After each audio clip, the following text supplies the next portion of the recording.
자, 이번엔 미국 증시 투자 전략 세워보는 시간입니다. 오늘은 이분과 함께 하시죠. 타이거인베스트 황윤석 대표 나와 계십니다. 안녕하십니까? 안녕하십니까? 자, 우선 지난주 미국 증시의 흐름은 어떻게 보셨을까요?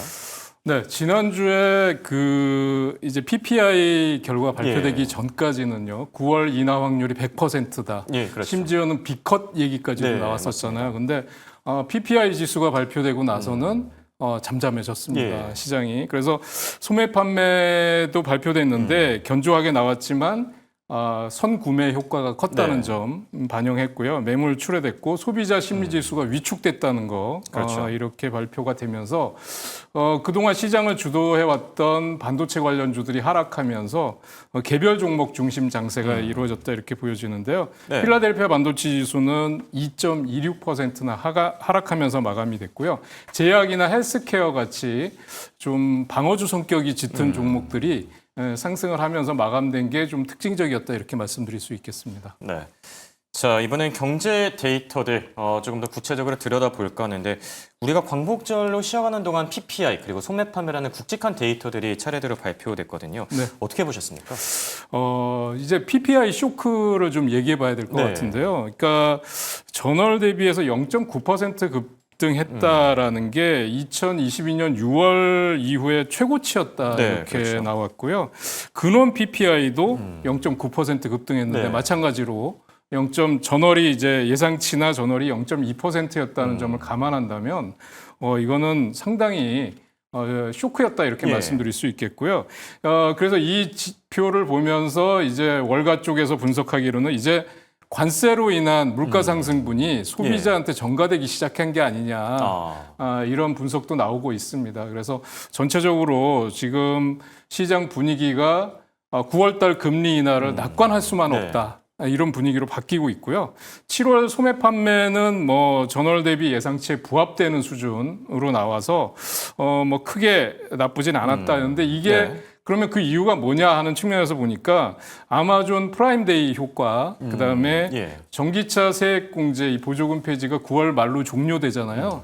그래서 이거를 앞둔 수요가 선반영이 됐다라는 예. 전망이 나왔다는 거 하고요. 그다음에 7월 달 산업 생산은 전월 대비 0.1% 감소했는데 이것도 공장 가동률도 하락한 걸로 나타났습니다. 그리고 미시간대 소비자 심리 지수는 58.6인데 이게 전월이 61.7 대비해서 큰 폭으로 하락했다. 예상치 대비해서도 크게 하락한 거다 이렇게 네. 나타난 걸로 봐서는 지금 하반기 소비 둔화 가능성, 그다음에 고용 둔화 우려가 나타난다면 경기 모멘텀이 전반적으로 약화될 수 있지 않나 그렇죠. 하는 것들이 우려가 될 수 있다 이렇게 말씀드릴 수 있겠습니다. 네. 실제로 지난주에 그런 얘기를 해주셨었죠. 시장이 지금 기대감 때문에 오르고 있기 때문에 네. 신중할 필요가 있다. 네. 경제 지표에서 여실히 드러나지 않았나 또 그런 생각을 하게 되고 주말 사이에 미러 정상회담이 있었죠. 트럼프 대통령은 중대한 진전을 이뤘다 이렇게 평가를 하긴 했지만 시장의 반응은 좀 다른 것 같아요. 노딜로 끝났다 이런 얘기들이 많던데 네. 대표님은 어떻게 보셨죠? 근데 사실 이게 끝나고 나서 지금 그 뉴스를 보니까 사실 푸틴한테 진 거나 다름없다 이런 예. 얘기도 있고요. 그렇더라고요. 논란의 여지가 있습니다. 그런데 짚어보면 사실 제일 중요한 게 휴전하고 예. 포로 교환, 그다음에 제재 완화 이런 문제가 중요한 건데 이런 민감한 사안에 대해서는 성과가 없었어요. 그렇죠. 합의문 없었고 추후 일정도 발표되지 않았다. 이렇게 이제 확인이 됐고요. 그다음에 보면 이 우크라이나 문제는 러시아와 우크라이나가 합의해야 된다. 그래서 이제 우크라이나의 젤렌스키 대통령이 백악관을 방문한다고 얘기도 나왔고요. 네. 그다음에 트럼프가 3자 회담을 추진한다 하는 얘기도 나왔어요.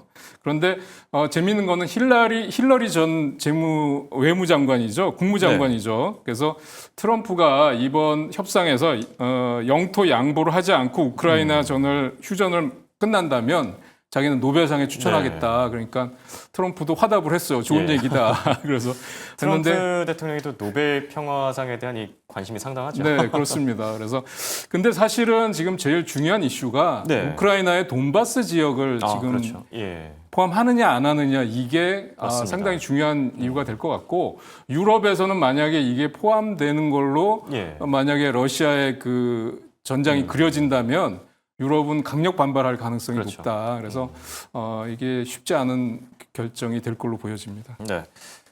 당장 현지 시간 18일에는 젤렌스키 대통령과 트럼프 대통령의 정상회담이 또 예정돼 있죠. 관련 소식들도 팔로우할 필요가 있어 보이고요. 자, 이번엔 월가의 평가들도 한번 들어보겠습니다. 증시 전망 지금 월가는 어떻게 보고 있죠? 네, 지금 뭐 극과 극으로 달리고 있는데 그 예. 이제 PPI 발표 이후에 좀 부정적인 의견이 좀 많아졌어요. 예. 그래서 모넥스 USA의 뭐 후안 페레즈 이사 같은 경우는 9월 인하가 적절한지에 대해서 의문을 불러일으킬 것이다. 예. 이런 얘기가 나왔고요. 그다음에 노스라이트 자산 운용의 이제 CIO 같은 경우는 인플레가 이미 경제 전반에 확산되고 있다. 다음 달 금리 인하가 확실하다는 낙관론이 누그러질 것이다. 이게 확실히 부정적인- PPI가 발표되고 나서 네. 분위기가 많이 달라진 것 같습니다. 네, 그렇습니다. 그래서 또 골드만삭스는 대표적으로 좀 부정론을 얘기하는 대형 그랬었죠. 투자은행이잖아요. 그래서 미국 증시의 조정 가능성이 커졌다라고 얘기를 했고요. S&P 500이 3개월 내 하락 가능성이 10%, 그다음에 12개월 내 하락 가능성이 20%, 그다음에 공포지수라고 하는 빅스 지수도 경기 둔화로 인해서 지난 4월 대비해서 71%나 하락했다 하는 얘기가 나왔어요. 그래서 또 뭐 대체적으로 또 다른 의견들을 종합해 보자면 뭐 관세가 기업 비용을 상승시키고 기업은 이 비용 부담을 줄이기 위해서 결국은 소비자한테 전가할 수밖에 없다. 네. 이런 얘기가 나오고 있어서 사실상 이제 3분기 실적 발표 그다음에 이런 것들 때 지금 우려가 좀 커지고 있다. 이렇게 말씀드릴 수 있을 것 같고요. 그런 게 이미 시장에서 선반영이 돼서 빅테크들이 좀 쉬어가는 흐름 또는 조정받는 흐름 개별 종목 장세로 바뀌고 있지 않나 이렇게 보여집니다. 네. 확실히 PPI 같은 경우에 이 CPI와는 다르게 혼조된 양상을 보인 게 아니라 전월 대비 큰 폭으로 뛰면서 지금 시장의 우려를 키우고 있는 상황이죠. 인플레이션 반등 가능성. 당장 이번 주에 잭슨홀 미팅이 예정돼 있는데 잭슨홀 미팅에서 굉장히 중요한 이 주제가 되지 않을까 생각이 들고요. 자, 말이 나와서 그런데 이번 주 핵심 일정들 우선 잭슨홀이 제일 중요해 보이고 이 외에도 또 중요한 것들도 많이 보이거든요. 어떤 일정들이 있을까요? 네, 이제 블록체인이나 가상자산에 투자하시는 분들은 네. 와이오밍 블록체인 심포지움이 18일부터 21일까지 잭슨홀에서 열려요. 그러니까 잭슨홀 컨퍼런스 전에 이제 와이오밍 블록체인 심포지움이 열리는 셈이죠. 근데 여기서 디지털 자산과 블록체인의 기술의 미래에 대한 논의가 비공개로 진행이 되는데 여기서 와이오밍주 공식 스테이블 코인인 WYST, 와이오밍 스테이블 코인이 메인넷이 출시가 된다고 합니다. 그래서 이게 가상화폐 쪽에 영향을 줄 수 있을 것 같고요. 잭슨홀 컨퍼런스에서는 전환기의 노동시장이라는 주제로 고용시장에 대한 논의가 중점적으로 이루어진다는 점에서 파월 의장 연설도 좀 주목을 해봐야 될 것 같고요. 그다음에 FOMC 의사록 공개에서 8월 20일 날 공개가 되는데 여기서 어떤 내용들이 논의가 됐는지 금리 인하에 대한 입장 차라든지 강도 이런 것들도 한번 확인해 보실 필요가 있다고 생각됩니다. 네. 자, 정리를 해보자면은 뭐 어쨌든 이번 주에는 잭슨홀 미팅이 제일 중요해 보이고 뭐 경제 지표는 FOMC 의사록 정도만 챙겨보면 될 듯하고요. 자, 이번에 종목단 이슈를 한번 넘어가 보시죠. 지난주에 이 반도체 관세 얘기가 나오면서 반도체 관련주들이 일제히 급락했는데 인텔은 또 초록불을 켰습니다. 어떤 이슈들이 있었죠? 네, 인텔은 트럼프 행정부가 이제 직접 투자를 한다는 얘기가 나오면서 국유화 가능성이 언급이 됐어요. 그러니까 사실 이런 거는 자본주의 시장 경제라든지 자유경쟁 논리하고는 완전히 배치되는 거거든요.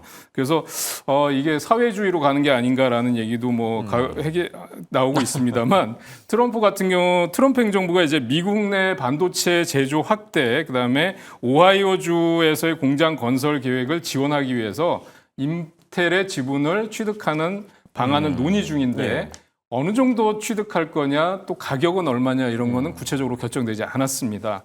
그리고 미국의 헤지 펀드 업계 거물이라고 하는 데이비드 테퍼가 창업한 유명하신 분이죠. 네네 헤지 펀드에서도 지금 2분기 말까지 1억 7,920만 달러 상당의 인텔 지분을 매입했다 이렇게 발표를 했어요. 그래서 지금 이 인텔 같은 경우는 사실은 지금 차트 모양상으로는 아직도 박스권 상단을 돌파는 못한 상태이고요. 네. 여기서 단기적으로 급등이 나왔었죠. 이 재료 발표를 하면서 급등이 나왔었는데 한동안 이제 리프탄 CEO가 중국에 내통하고 있다라는 네, 얘기도 그런 나왔었고요. 얘기도 있었죠. 예, 그러면서 백악관 방문하고 나서는 또 180도 태도가 바뀌는 예. 모습도 보여줬습니다. 그래서 거래량이 급증하고 바닥권에서 올라오는 모습은 좋았는데요.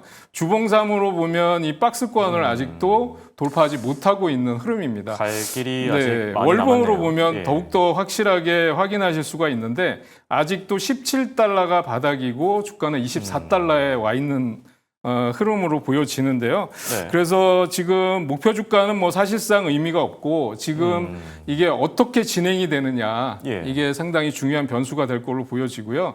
그래서 구체적인 내용이 진행이 되면서 박스권을 돌파하는 흐름, 그러니까 적어도 25달러에서 30달러를 돌파하는 흐름이 나타난다면 그때부터는 좀 관심을 가져도 좋겠지만 네. 사실은 인텔이 정상화되기까지는 상당한 시간이 걸린다는 점에서는 지금 당장 투자해서 수익을 내기는 쉽지 않다 이렇게 말씀드릴 수 있겠습니다. 자, 그렇게까지 매력적인 상황은 아니다 이렇게 정리를 해주셨고요. 자, 그리고 지난주에 관심을 받았던 또 다른 기업 바로 유나이티드 헬스 그룹입니다. 성악개미들이 많이 담고 있는 기업이고요. 그동안 고전했었죠. 주가도 계속 내리막길을 걸었었고. 네. 근데 오랜만에 11% 급등했는데 관련 소식도 전해주시죠. 네. 그러니까 이게 사실 하락폭이 컸기 때문에 정말 대표적인 낙폭과대 종목 중에 예. 하나인데, 또 서학개미들이 또, 많이 매수했다고 해서 화제가 됐었던 기업이기도 하고요. 버크셔 해서웨이, 워렌 버핏 잘 알고 계시죠. 그 다음에 빅쇼트의 유명 투자자라고 하는 마이클 버리, 네. 이 사람들이 지분을 매입하고 있다라는 뉴스 때문에 급등을 했는데요. 워렌 버핏은 2분기 동안에 503만 주를 샀다고요. 예, 상당하네요. 대단합니다. 그리고 빅숏의 투자자로 알려진 마이클 버리 같은 경우는 자신의 헤지펀드인 시온 자산 운용을 통해서 예. 35만 주에 대해서 콜옵션 계약을 체결했다. 어. 이렇게 발표를 했고요. 그다음에 아까 말씀드린 헤지펀드의 거물 테퍼도 지금 이 유나이티드 헬스에 대한 투자를 1,300% 확대해서 7억 6,430만 달러까지 늘렸다. 이렇게 돼 있어요. 그러니까 월가 건물들이 지금 일제히 매수하는 네, 거네요. 그렇습니다. 그래서 지금 이 유나이티드 헬스를 차트를 한번 보시면은 예. 아직 지금 바닥에서 뚜렷한 움직임을 보여주지는 않고 있습니다. 물론 단기 급등은 나왔는데요. 주봉상으로 보시면 정말 바닥에서 이제 꿈틀거리는 네, 정도예요. 그렇네요. 그런데 제가 보면 모든 악재가 해소됐다는 점, 그다음에 대형 투자사들이 집중적으로 매수하고 있다는 점에서 본다 그러면 이제 월봉까지도 한번 보셔야 되는데요.